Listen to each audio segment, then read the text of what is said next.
ओम शांति। 12 जनवरी 2023। बाबा के महावाक्य।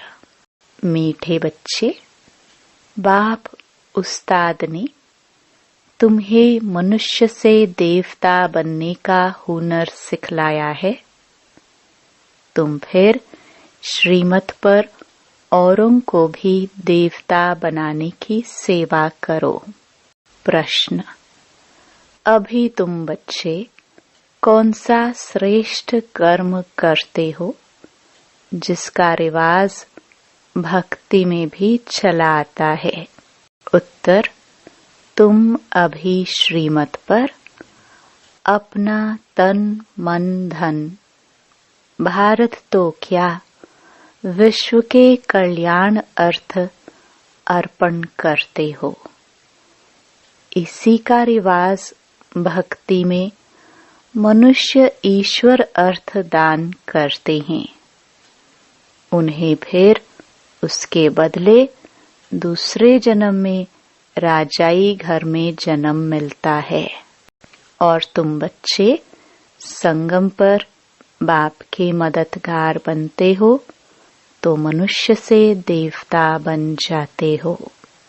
गीत। तूने रात गवाई। ओम शांति। बाप बच्चों को समझाते हैं। जब बच्चे समझते हैं तब फिर औरों को समझाते हैं। नहीं समझते तो औरों को समझा नहीं सकते। अगर खुद समझते औरों को समझा नहीं सकते तो गोया कुछ भी नहीं समझते। कोई हुनर सीखता है तो उसको फैलाता है। यह हुनर तो बाप उस्ताद से सीखा जाता है कि मनुष्य से देवता कैसे बनाया जाए। देवताएं जिनके चित्र भी हैं मनुष्य को देवता बनाते हैं तो गोया वह देवता अभी नहीं है। देवताओं के गुण गाए जाते हैं।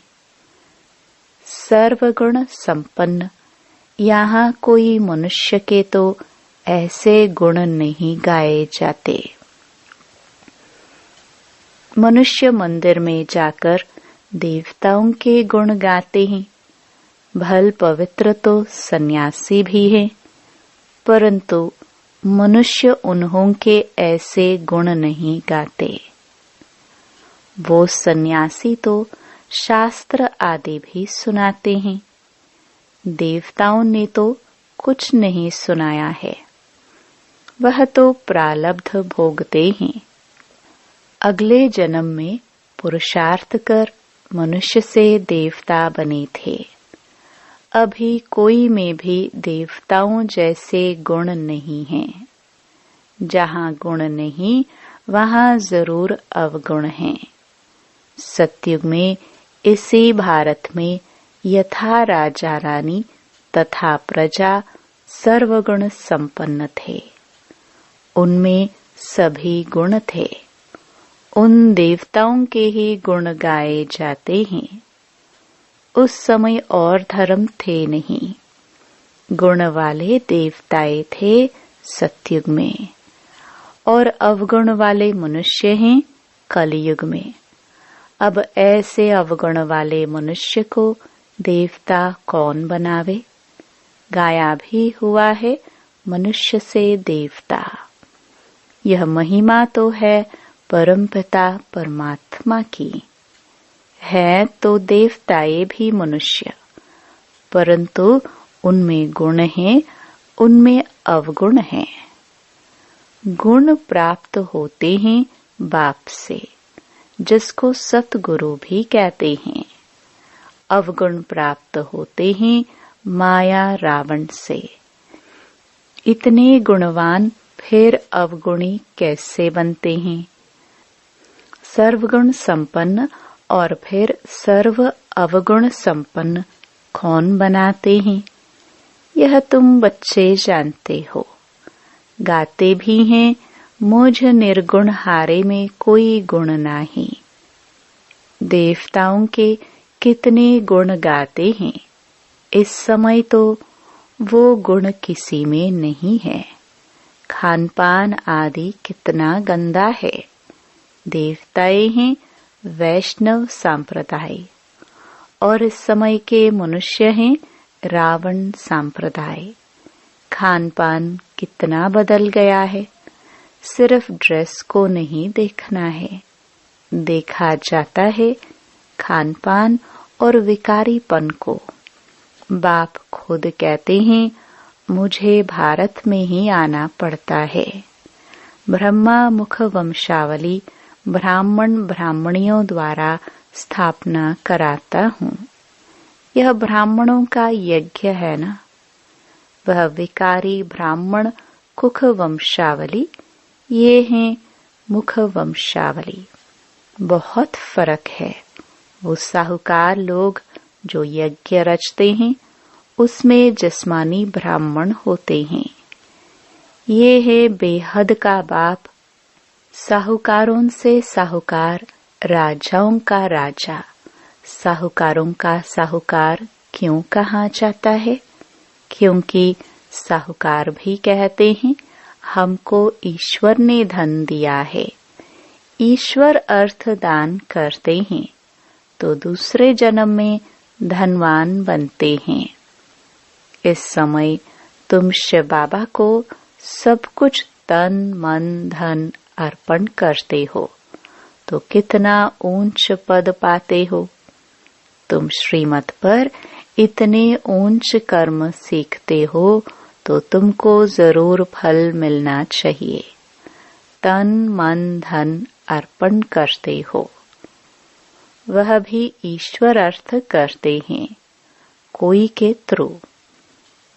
यह रिवाज भारत में ही है तो बाप तुमको बहुत अच्छे कर्म सिखलाते हैं। तुम यह कर्तव्य सिर्फ भारत तो क्या परंतु सारी दुनिया के कल्याण अर्थ करते हो तो उसका एवजा मिलता है मनुष्य से देवता बनने का। जो श्रीमत पर जैसा कर्म करते हैं ऐसा फल मिलता है। हम साक्षी हो देखते रहते हैं कौन श्रीमत पर चल मनुष्य को देवता बनाने की सेवा करते हैं। कितना जीवन परिवर्तन हो जाता है। श्रीमत पर चलने वाले ब्राह्मण ठहरे। बाप कहते हैं ब्राह्मणों द्वारा शूद्रों को बैठ राजयोग सिखलाता हूँ। 5000 वर्ष की बात है। भारत में ही देवी देवताओं का राज्य था। चित्र दिखाने चाहिए। चित्रों बिगर समझेंगे पता नहीं ये कौन सा नया धर्म है जो शायद विलायत से आता है। चित्र दिखाने से समझेंगे ये देवताओं को मानते हैं तो समझाना है कि श्री नारायण के अंतिम 84वें जन्म में परमपिता परमात्मा ने प्रवेश किया है और राजयोग सिखला रहे हैं। यह उनके 84वें जन्म का भी अंत है। जो सूर्यवंशी देवता थे उन सभी को आकर फिर से राजयोग सीखना है। ड्रामानुसार पुरुषार्थ भी जरूर करेंगे। तुम बच्चे अभी सम्मुख सुन रहे हो और बच्चे फिर इस टेप द्वारा सुनेंगे तो समझेंगे हम भी माता पिता के साथ फिर सो देवता बन रहे हैं। इस समय 84वें जन्म में पूरे बैगर जरूर बनना है। आत्मा बाप को सब कुछ सरेंडर करती है। यह शरीर ही अश्व है जो स्वाहा होता है। आत्मा खुद बोलती है हम बाप के बने हैं, दूसरा न कोई। मैं आत्मा इस जीव द्वारा परमपिता परमात्मा के डायरेक्शन अनुसार सेवा कर रहा हूँ। बाप कहते हैं योग भी सिखाओ और सृष्टि चक्र कैसे फिरता है वह भी समझाओ। जिसने सारा चक्र पास किया होगा वह इन बातों को झट समझेंगे।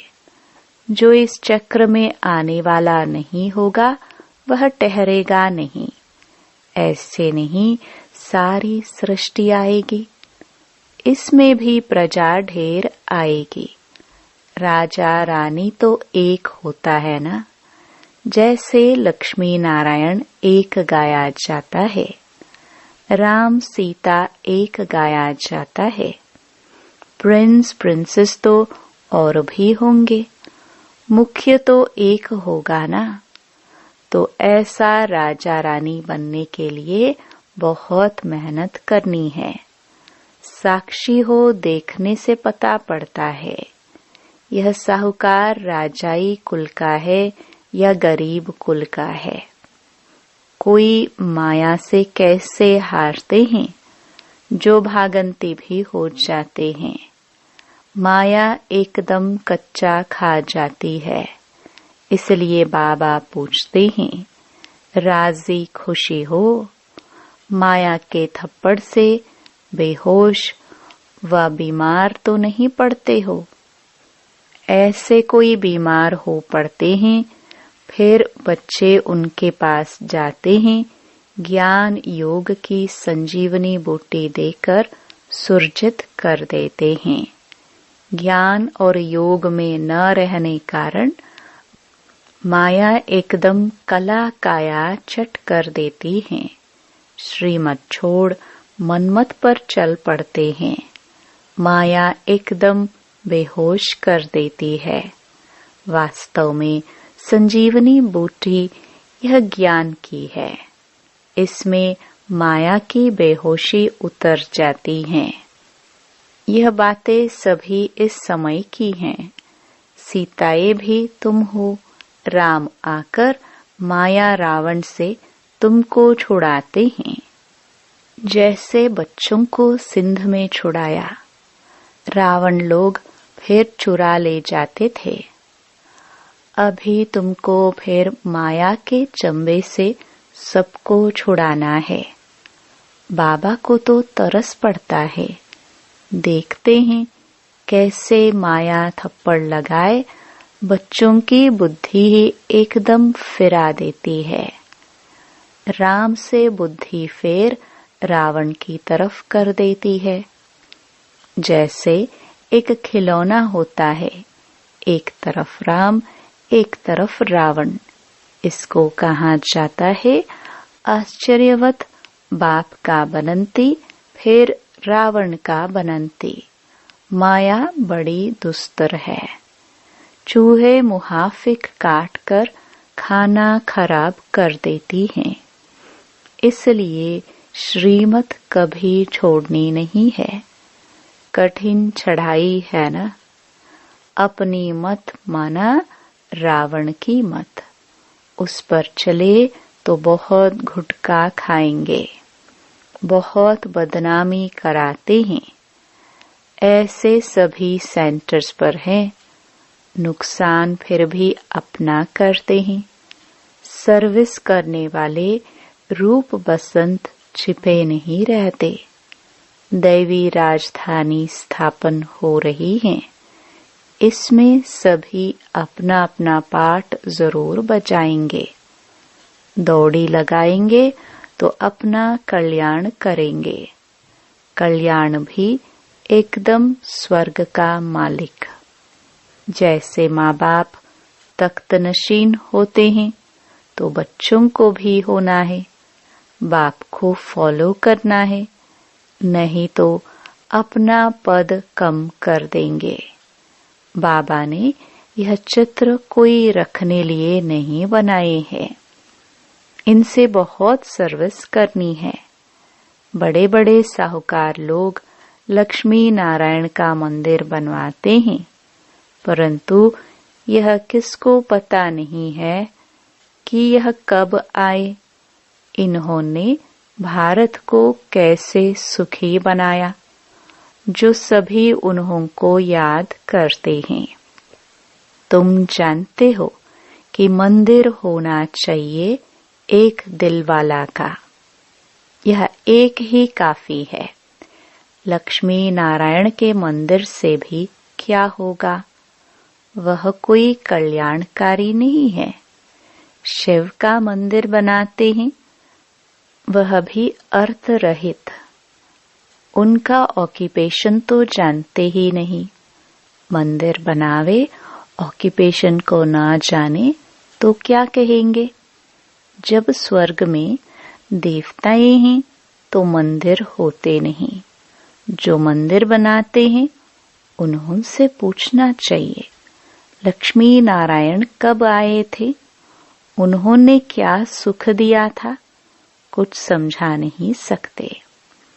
इससे सिद्ध है कि जिनमें अवगुण है वह गुणवान के मंदिर बनाते हैं।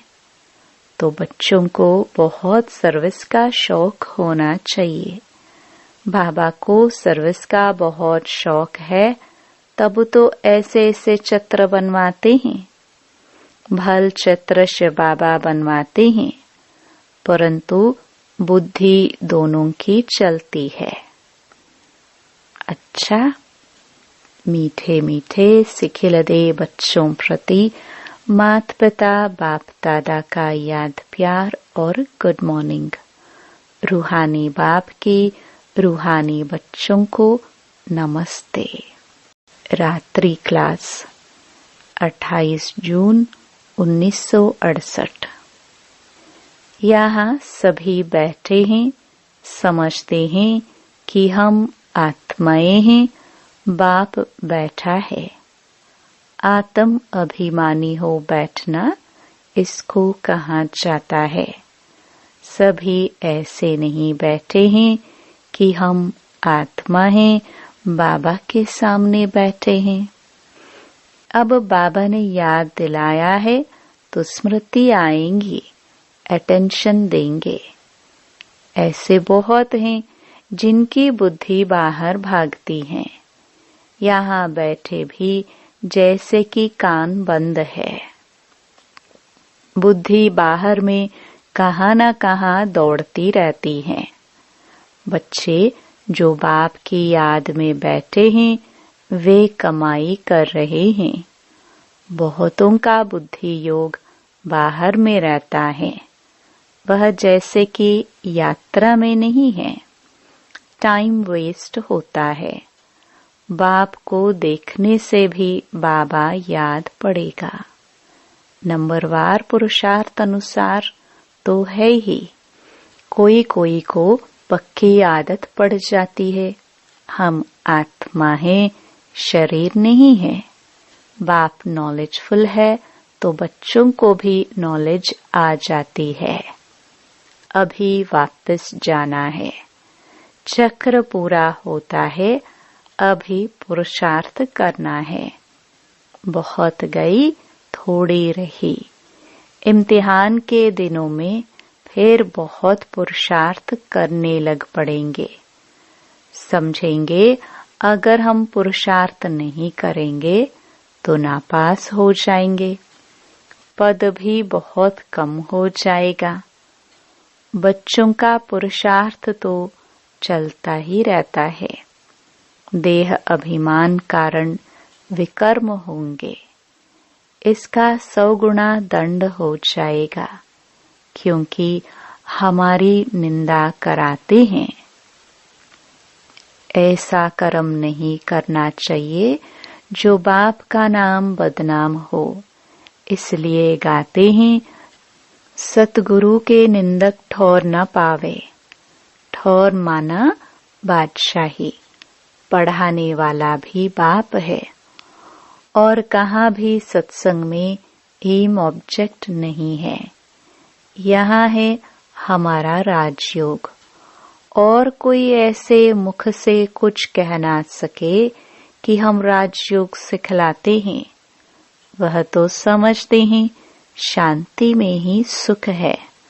वहाँ तो न दुख न सुख की बात है, शांति ही शांति है। फिर समझा जाता है इनकी तकदीर में कम है। सभी से तकदीर ऊंची उनकी है जो पहले से पाठ बजाते हैं। वहां उनको यह ज्ञान नहीं रहता, वहां संकल्प ही नहीं चलेगा। बच्चे जानते हैं हम सभी अवतार लेते हैं, भिन्न भिन्न नाम रूप में आते हैं। ये ड्रामा है ना। हम आत्माएं शरीर धारण कर इसमें पाठ बजाती हैं। वो सारा राज बाप बैठ समझाते हैं। तुम बच्चों को अंदर में अतीन्द्रिय सुख रहता है, अंदर में खुशी रहती है। कहेंगे यह देही अभिमानी है। बाप समझाते भी हैं तुम स्टूडेंट हो, जानते हो हम देवता स्वर्ग के मालिक बनने वाले हैं। सिर्फ देवता भी नहीं, हम विश्व के मालिक बनने वाले हैं। यह अवस्था स्थायी तब रहेगी जब कर्मातीत अवस्था होगी। ड्रामा प्लान अनुसार होनी है जरूर। तुम समझते हो हम ईश्वरीय परिवार में हैं। स्वर्ग की बादशाही मिलनी है जरूर।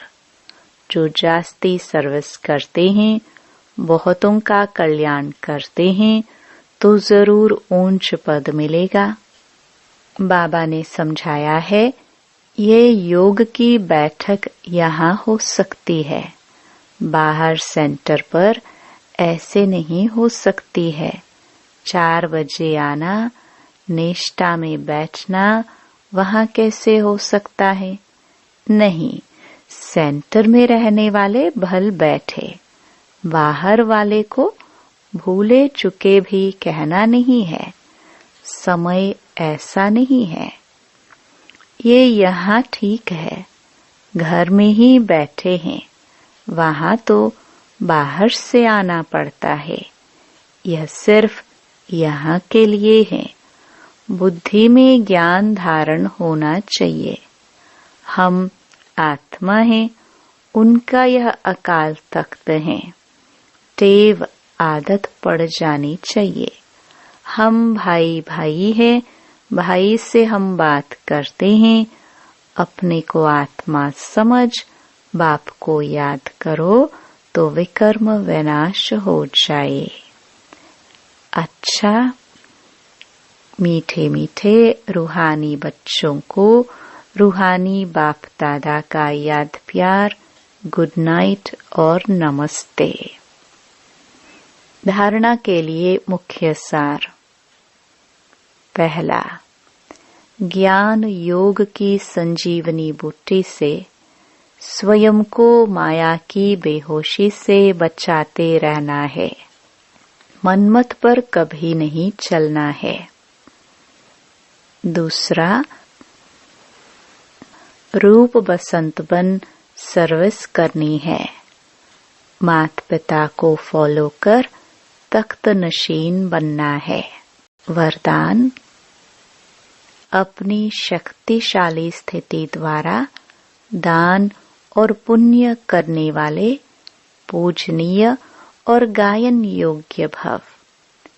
अंतिम समय में जब कमजोर आत्माएं आप संपूर्ण आत्माओं द्वारा प्राप्ति का थोड़ा भी अनुभव करेंगे, तो यही अंतिम अनुभव के संस्कार लेकर आधा कल्प के लिए अपने घर में विश्रामी होंगी और फिर द्वापर में भक्त बन आपका पूजन और गायन करेंगी। इसलिए अंत की कमजोरी आत्माओं के प्रति महादानी वरदानी बन अनुभव का दान और पुण्य करो। यह सेकंड का शक्तिशाली स्थिति द्वारा किया हुआ दान और पुण्य आधा कल्प के लिए पूजनीय और गायन योग्य बना देगा। स्लोगन, परिस्थितियों में घबराने के बजाय साक्षी हो जाओ तो विजयी बन जाएंगे। ओम शांति।